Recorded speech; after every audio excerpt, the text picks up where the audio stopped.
Мы не можем, не имеем никакого морального права отдать близких нам людей на растерзание палачам.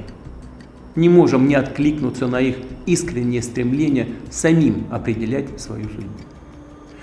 Парламенты народных республик Донбасса, а также военно-гражданские администрации Херсонской и Запорожской областей приняли решение о проведении референдумов о будущем этих teritorii y обратились к нам, к России, с просьбой поддержать такой шаг.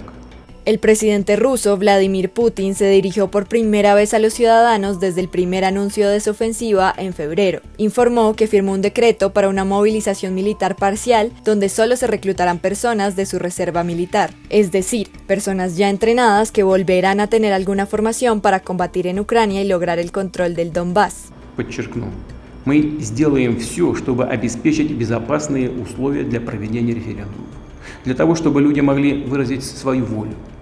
И то решение о своем будущем, которое примет большинство жителей Донецкой и Луганской народных республик, Запорожской и Херсонской областей.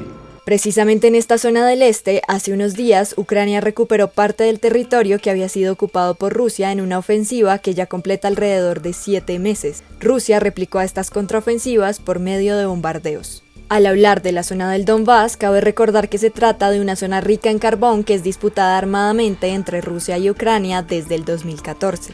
Este territorio comprende la región de Donetsk y la de Lugansk, fronteras donde se habla ruso y que además cuentan con un 15% de la población ucraniana. Fue solo después de los enfrentamientos del 2014 que el Donbass quedó dividido en dos autoproclamadas repúblicas, Donetsk y Lugansk, la primera bajo el control prorruso y la segunda bajo el dominio del ejército ucraniano. Su independencia solo fue reconocida por Putin 2 días antes de que estallara la guerra actual. Incluso, aunque Rusia y Ucrania firmaron el denominado Acuerdo de Minsk en 2015, junto con Francia y Alemania, donde se hablaba de realizar unas elecciones locales que permitieran decidir sobre el control de la región, nunca se pusieron de acuerdo. La pregunta era, ¿primero se recuperaría el control de la frontera o primero se harían dichas elecciones? Desde entonces el conflicto nunca ha parado, aunque recrudeció solo hasta este año 2022. A pesar del acuerdo del 2015, las milicias prorrusas del Donbass seguían enfrentándose al ejército ucraniano.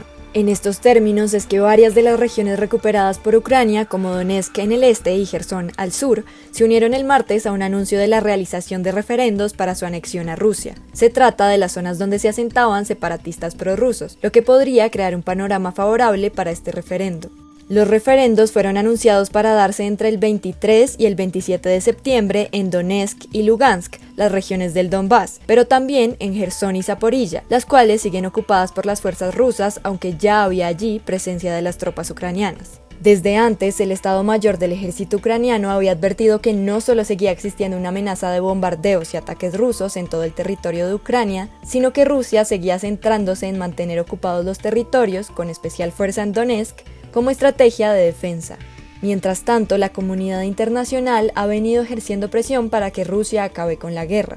El presidente francés Emmanuel Macron calificó la invasión rusa como nuevo imperialismo y por su parte la Unión Europea ya venía pidiendo un tribunal para crímenes de guerra por el hallazgo de las fosas comunes en la ciudad ucraniana de Izium. En esa misma línea, Occidente y la OTAN se pronunciaron al respecto rechazando los referendos por considerarlos una escalada adicional de la guerra. Es en medio de esta disputa que el presidente ruso Vladimir Putin hizo el anuncio de la nueva ofensiva por parte de su país. Todo esto a pesar de la advertencia que hizo el presidente ucraniano, Volodymyr Zelensky, sobre las dos opciones para las tropas rusas, huir de nuestra tierra o rendirse. Putin se refirió este miércoles a una movilización parcial que su ministro de Defensa, Sergei Shoigu, explicó que se trataría de unos 300.000 reservistas para combatir en el Donbass. El primer mandatario de Rusia desafió entonces el apoyo de los países occidentales a Ucrania y habló de tener armas incluso más modernas que los países de la OTAN, como una amenaza nuclear contundente.